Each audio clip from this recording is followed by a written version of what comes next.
जय हिंद। आज के विषय में समझेंगे फ्रांस की ओर से इन दिनों कुछ ऐसी स्थिति उत्पन्न करने की प्रयास की जा रही है जिससे विश्व के कई सारे देश भारत की ओर आकर्षित होता नजर आ सकता है। यहाँ इस आर्टिकल के माध्यम से स्पष्ट होते देखते हो कि आर्मेनिया के बाद अब फ्रांस भारत के ओर से तैयार की गई पिनाका रॉकेट लॉन्चर सिस्टम की ओर देखते नजर आ रहे हैं। आखिर क्या वाकई में भारत को एक अद्भुत फायदा होने वाला है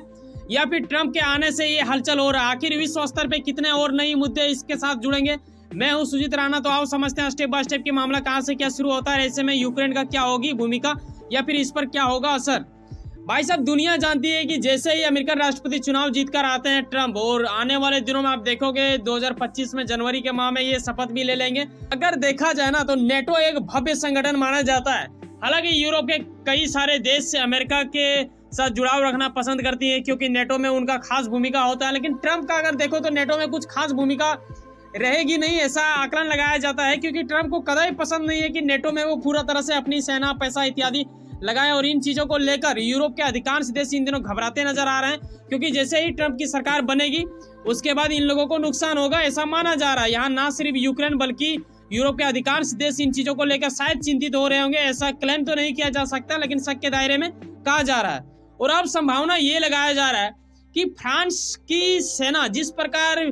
पिनाका रॉकेट लॉन्चर सिस्टम को लेकर हमारे ओर आकर्षित होते नजर आ रहे हैं, वो लोग विचार कर रहे हैं कि इसे खरीदें या ना खरीदें। अगर ऐसा कुछ फ्रांस करती है तो यकीनन भारत के हथियारों की ओर काफी ज्यादा विश्व के अनेक देश आकर्षित हो जाएंगे क्योंकि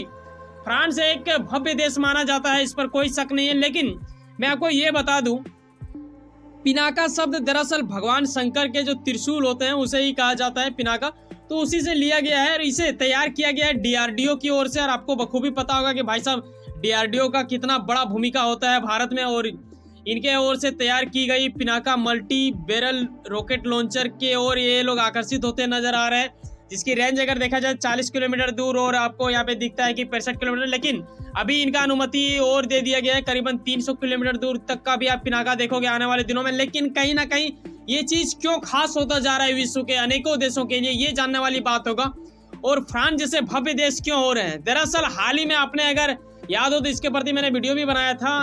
अजरबैजान और आर्मेनिया में आप देखते हो कि वर्षों से युद्ध की स्थितियां बनते ही रहते हैं। ऐसे में वह से बड़ा इस्लामिक धर्म मानने वाला एक छोटा सा देश पाकिस्तान का मित्र मुल्क देश माना जाता है अजरबैजान, और इन्हीं के पड़ोसी है आर्मेनिया, जिसे भारत की ओर से भाई साहब पिनाका मिसाइल सिस्टम दी जाती है। और यकीनन इस चीज को लेकर इन दिनों हलचल मच गया था जब आपको ये रिपोर्ट सामने पढ़ने को मिला था कि करीबन 21,000 करोड़ रुपए से पार कर गया है। और ये आर्मेनिया जो कि काफी दूर दरार में बैठा हुआ देश है, ये भाई साहब भारत का सबसे बड़ा खरीदार बन चुका है। यानी हथियारों के मामले में अगर हम हथियार बेच रहे हैं करीबन 100 से अधिक देशों में, तो उसमें से आर्मेनिया ही वो देश है जो भारत से सबसे अधिक हथियार खरीदता है। ये यूज करना चाहेगा शायद अजरबैजान के खिलाफ, जो कि पाकिस्तान का जिगरा वाला दोस्त माने जाते हैं। लेकिन कहीं ना मन में थोड़ा सा खटकता है कि यार मतलब फ्रांस जैसे भव्य देशों को पिनाका जैसे मिसाइल सिस्टम रॉकेट लॉन्चर का क्या ही इतना जरूरत पड़ गया? क्या वाकई में इन्हें इनकी जरूरत है? ऐसे में क्या ये हम लोग से पहले भी कुछ नहीं लेते थे क्या? देखो, इस पर कोई शक नहीं कि फ्रांस एक भव्य देश माने जाते हैं। इनकी पास योग्यता इतनी अधिक है कि ये खुद से कई सारे हथियार तैयार करते भी है और इनके पास मौजूदा हथियार भी कई सारे बेहतर है। हालांकि हो सकता है अगर भारत और फ्रांस की तुलना कर जाए तो भाई साहब हथियारों के मामले में शायद भारत कहीं ना कहीं कुछ अलग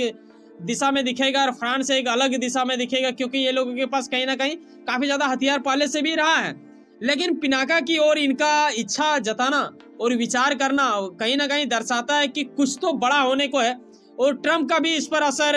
है, तो भी आप महसूस करोगे, क्योंकि आज के हाल में अगर आप देखो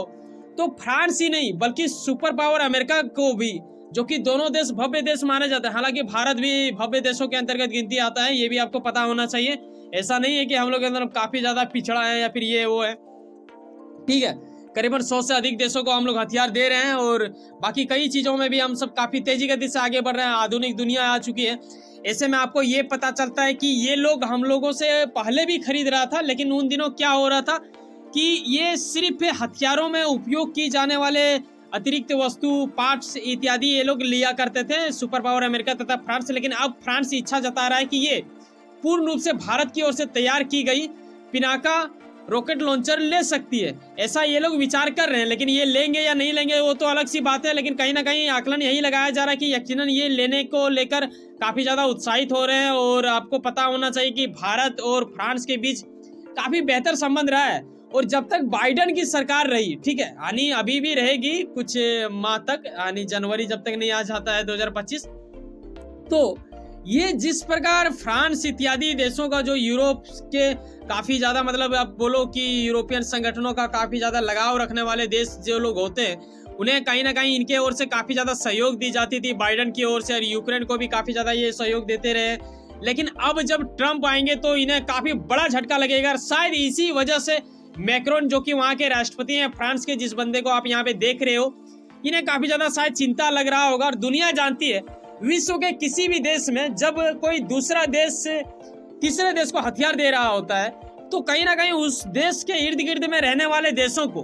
मनाना काफी ज्यादा कठिन हो जाता है, क्योंकि उन्हें तो यही लगेगा, चाहे आप बेचो या फिर उन्हें दो, कि भाई साहब ये ना हमारे ऊपर ही अटैक करेगी। यानी अगर आप आर्मेनिया को देते हो तो कहीं ना कहीं अजरबैजान को ये अवश्य लगेगा कि देखो भारत हमारे खिलाफ उन्हें दे रहा है, वो हमारे ऊपर ही प्रयोग करेगा। ठीक है, जैसे आप इस उदाहरण से भी समझ सकते हो कि अगर मान लो कल जाके पाकिस्तान को कोई हथियार देता है तो हम कहीं ना कहीं ये चीज आकलन जरूर लगाएंगे कि यार ये पाकिस्तान यूज कहाँ करेगा, ये अगर तंग करेगा तो हम ही को तंग करना चाहेगा। तो उसी प्रकार जब आप किसी दूसरे देश को देते हो तो काफी ज्यादा विवाद स्थितियां होती है। जब हम लोग आर्मेनिया को दे रहे थे पिनाका तो भी काफी ज्यादा विवाद स्थिति खड़ा हो गया था। पाकिस्तान तो चिल्लाता ही है, टर्की भी कहीं ना कहीं अजरबैजान का सहयोग देने को लेकर उत्साहित रहता ही है, लेकिन फिर भी हम लोगों ने दिया, क्योंकि विश्व स्तर पे अगर देखा जाए तो भारत ही वो देश है जो कि विश्व को कल्याण की राह पे लेके जाना चाहता है, ना कि हम युद्ध की स्थितियां बनाने में एक तरह से महारत हासिल किए हैं। तो ऐसा तो हमारा है नहीं भाई साहब, हमारी पूर्वजों ने हमेशा विश्व में शांति लाने के लिए आए दिन प्रयास करता रहा है, और आज भी हमारी सरकार वही चीजों की प्रयास करते आ रहे हैं। लेकिन यहाँ आप ये देखते हो कि मैक्रोन का यूक्रेन के राष्ट्रपति जेलेंस्की से क्या हो सकता है। भाई साहब आकलन ये लगाया जा रहा है, कुछ बुद्धिजीवी, देखो ये क्लेम तो नहीं हो सकता है लेकिन शक के दायरे में आप ले सकते हो, कहीं ऐसा तो नहीं है कि यूरोप के अधिकांश देश तथा नेटो से जुड़े देश ये षड्यंत्र रच रहा हो भारत के खिलाफ कि भाई साहब देखो इससे हथियार ले लेते हैं फिर यूक्रेन को दे देंगे, फिर यूक्रेन किसके ऊपर ट्राई करेगा, भाई साहब रसिया के ऊपर करेगा, फिर भारत और रसिया के बीच विवाद स्थितियां हो जाएंगी, फिर उसका फायदा कोई और दूसरा देश लूट लेगा। क्योंकि फ्रांस को शायद मुझे नहीं लगता है कि पिनाका मिसाइल सिस्टम की इतनी ज्यादा जरूरत है, क्योंकि उसके पास तो मतलब ठीक ठाक है ही, तो फिर आखिर ये ले क्या रहा है। लेकिन एक संभावना ये भी लगाया जा सकता है, क्योंकि अगर आपको याद हो तो साहिल रीजन जो कि आता है अफ्रीकन देशों के अंतर्गत, वहां पे आए दिन आप देखते हो कि नाइजर हो गया, फिर और अलग अलग माली हो गया, ये सब चीज में सूडान इत्यादि में आप देखोगे कि आए दिन कांड होता रहता है, तख्ता पलट हो जाता है, स्थितियां बुरी हो जाती है। एक वक्त था जब फ्रांस का ठीक ठाक पकड़ माना जाता था, हालांकि अगर आप देखो तो कई वर्ष पहले ही उन लोगों को आज़ादी मिल गया, लेकिन आज भी कहीं ना कहीं फ्रांस वहाँ पे, क्योंकि काफ़ी ज़्यादा खनिज इत्यादि वहाँ प्राप्त होते हैं, तो अफ्रीकन देशों में उनका पकड़ बनाने के लिए हो सकता है कि ये पिनाका यहाँ से ले वहाँ पे दे दे, तो ये भी संभावना है। तो रसिया के मतलब चिंता ना बढ़ेगी इन चीज़ों को लेकर अगर ऐसा हुआ तो, और अगर यूक्रेन को मिल जाता तो भाई सब कुछ भी हो सकता है। हालांकि इन्होंने अभी खरीदा नहीं है, सिर्फ विचार किया जा रहा है, लेकिन संभावना है कि बहुत जल्द ये खरीद सकते हैं, क्योंकि ट्रंप का आने से भी नेटो थोड़ा कमजोर होता नजर आएगा, और इस वजह से फ्रांस कुछ अतिरिक्त चीजों को भी रखना अवश्य पसंद करेगा। हो सकता है पिनाका इन चीजों को लेकर काफी ज्यादा हलचल मचा दे। अगर वाकई में फ्रांस भारत से पिनाका मिसाइल सिस्टम ले लेता है, ठीक है, रॉकेट लॉन्चर, तो यकीनन हमारा ये प्रचार होगा इनडायरेक्टली अगर देखा जाए तो, और उससे काफी ज्यादा हमें फायदा हो सकती है। वैसे आप इनके बारे क्या सोचते हो, विचार साझा करो, कमेंट बॉक्स आप ही लोगों के लिए खाली होता है, वैसे सुनो ना, कहीं ना कहीं कुछ ना कुछ काम करते होंगे, यकीनन अपने काम के प्रति काफी ज्यादा उम्मीद रखते होंगे, यकीनन आपका मेहनत आपका मंजिल बनकर मिला, वैसे सुनो ना, सब्सक्राइब कर लो वर्ल्ड अफेयर्स पॉलिटिक्स और जुड़े रहो मुझसे। चलो मिलते हैं किसी नेक्स्ट वीडियो में, बाय, जय हिंद, जय भारत।